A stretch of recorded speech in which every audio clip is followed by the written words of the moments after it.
Olá, bom dia, nono ano. Hoje estamos no nosso capítulo 7, falando sobre citologia e membrana plasmática. Tudo que será abordado nesse capítulo foi visto no oitavo ano, só que ele foi visto de uma forma separada. E esse livro, esse capítulo em particular, ele engloba bastante detalhes. Então, vocês farão uma revisão do que estudaram no ano passado e também obterão alguns conhecimentos novos, ok? O livro ele começa falando, né, sobre a atenção para a diversidade de seres existentes, desde os menores que conhecemos até os maiores. E ali é destacado que, apesar de toda essa diversidade, os seres vivos são formados pela mesma unidade biológica básica, que é a célula. É nela que ocorrem todas as funções biológicas básicas, como respiração, obtenção de energia e reprodução, entre outros. E de acordo com essa diversidade de funções básicas da célula, surgiu o estudo de citologia, que é destinado exclusivamente a estudar as células, ok? O início da citologia deu-se da necessidade de visualização das dimensões das células, que eram muito pequenas e difíceis de visualizar a olho nu. Daí a criação do microscópio, que no primeiro momento foi criado por Anton van Leeuwenhoek. Era formado de uma única e pequena lente de vidro, sendo denominado microscópio simples. Em 1665, o inglês Robert Hooke, observando ao microscópio um pedaço de cortiça, que é um tecido morto presente na casca de algumas árvores, visualizou pequenas cavidades vazias que batizou de células, termo que significa pequena célula ou pequena cavidade. Não demorou muito para que outros cientistas, observando partes vivas de plantas, descobrissem que essas cavidades, na verdade, não eram vazias, mas preenchidas por uma solução na qual estavam mergulhadas diversas estruturas. Após muitas análises realizadas por diferentes cientistas, o botânico Matthias Schleiden e o zoólogo Theodor Schulman propuseram a teoria celular. Já viram que meu inglês é ótimo, né? Aí, de acordo com esses cientistas, considerou-se informações importantes sobre as células. Primeiro, que todos os seres vivos são são constituídos por células, está até aqui destacado no livro de vocês. A célula é uma espécie de fábrica química na qual se realizam todos os processos necessários à vida do organismo e cada célula deriva de uma outra pré-existente. Agora falaremos sobre os tipos de microscópios. Os microscópios ópticos modernos são descendentes sofisticados do microscópio composto de Hooke e muito mais poderosos que os pequenos instrumentos usados pelos cientistas no início do século XVII. No microscópio óptico, a luz que chega aos nossos olhos para formar a imagem atravessa primeiro o objeto de estudo. Além da capacidade de ampliação do microscópio, devemos também considerar sua resolução. Por isso, o material a ser observado não pode ser opaco.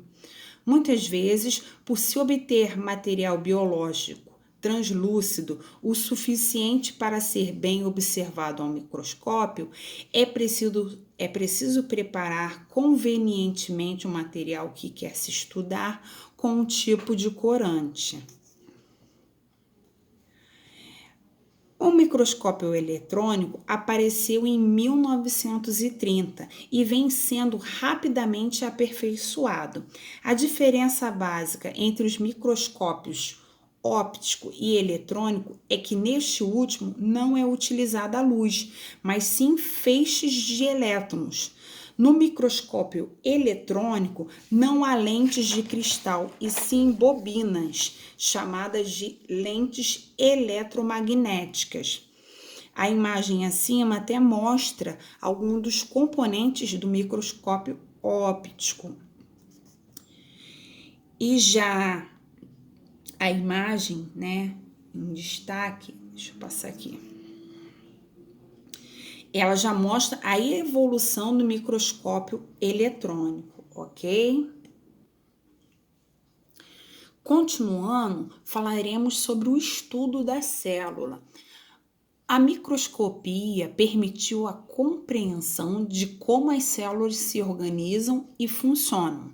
Assim, percebeu-se que todas as células são formadas de um modo geral pelos mesmos componentes, que são membrana plasmática, núcleo e citoplasma.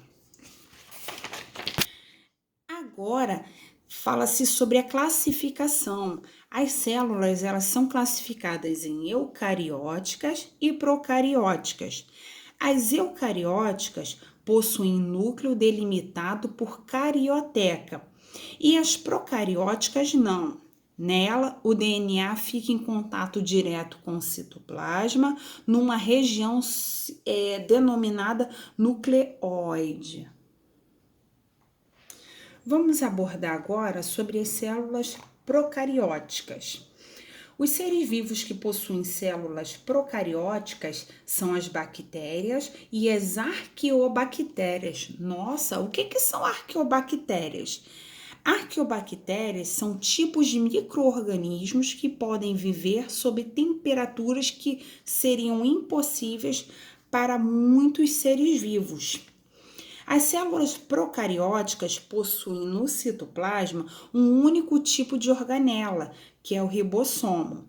Ela possui parede celular, que é uma parede rígida, mais externa, que é a membrana plasmática. Possui um mesossomo, responsável pela respiração da bactéria, e ali também destaca-se as fímbrias, que são filamentos presentes em bactérias. O material genético, ele é espalhado no citoplasma. Ela possui flagelo que facilita seu deslocamento. Se vocês observarem na imagem em destaque, os componentes da célula procariótica estão representados, ok? Agora, as células eucarióticas.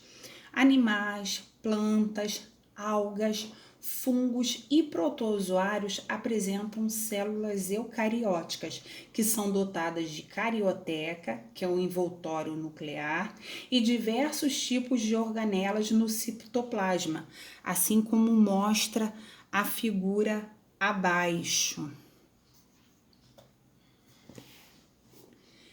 A tabela a seguir, ela relaciona os diferentes grupos, né, de seres vivos ao seu tipo de célula. Então, tá ali separado cada um na tabela.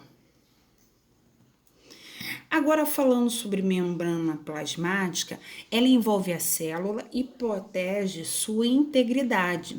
Sua estrutura é responsável pelo transporte e seleção de substâncias que entram e saem da célula. A imagem mostra até a fagocitose de um parasita, uma sensação que o parasita está sendo comido, né? Absorvido pela célula, ok?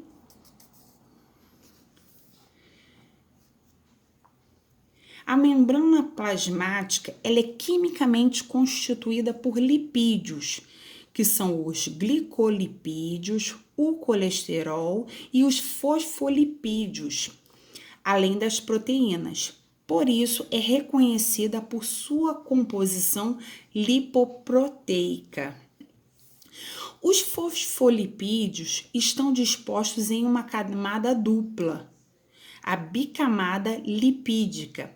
Eles estão desconectados às gorduras e proteínas que compõem as membranas celulares. A imagem mostra estruturas de uma membrana plasmática. Agora aqui, falando sobre os fosfolipídios, eles estão dispostos em uma bicamada que compõe o tecido básico da membrana plasmática. Eles são bem adequados à sua função porque eles possuem regiões hidrofílicas, que é uma parte solúvel em água, e partes hidrofóbicas, que é uma parte insolúvel em água. Agora, as proteínas da membrana, elas se agrupam espaçadamente na dupla camada fosfolipídio. Algumas estão incrustadas mais superficialmente na bicamada lipídica, enquanto outras atravessam de um lado para o outro. A membrana plasmática mantém o equilíbrio do ambiente interno à célula, separando o conteúdo celular do meio externo. Algumas substâncias são dificultadas ou impedidas de passar, enquanto outras atravessam com facilidade. É chamada de permeabilidade seletiva ou semipermeabilidade. Essa capacidade de escolher o que entra e o que sai.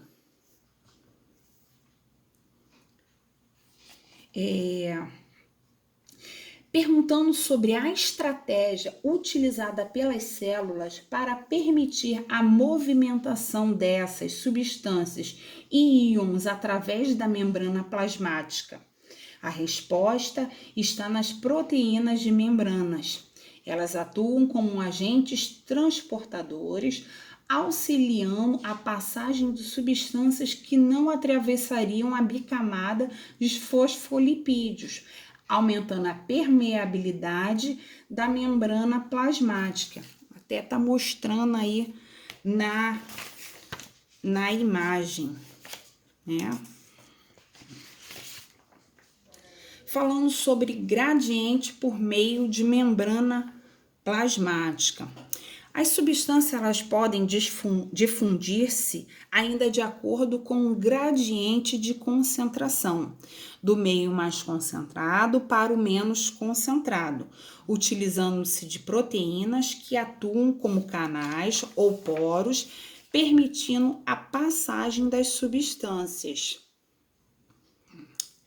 O transporte ele pode ser passivo, que é a passagem de uma substância através da membrana plasmática de uma região onde ela está mais concentrada para uma outra onde ela está menos concentrada, sem gastos de energia. Já quando ocorre gasto de energia pela célula, temos o transporte passivo. O transporte ativo. Então, passivo ocorre a passagem de uma substância através da membrana plasmática de uma região onde ela está mais concentrada para uma menos concentrada. Já o ativo ocorre o gasto de energia pela célula, ok? No transporte passivo pode ocorrer a osmose, onde se observa a difusão do solvente pela membrana permeável do meio menos concentrado para o meio mais concentrado. Já na difusão simples, observa-se o movimento de uma substância do meio mais concentrado para o meio menos concentrado. E já na difusão facilitada, o processo de transferência de substâncias acontece com a ajuda de proteínas carregadoras. Aí até, ó, essa imagem mostra, né, os 3 casos, onde que o soluto e o solvente movem-se sempre ao favor de um gradiente de concentração e não há gasto de energia por parte da célula, ok?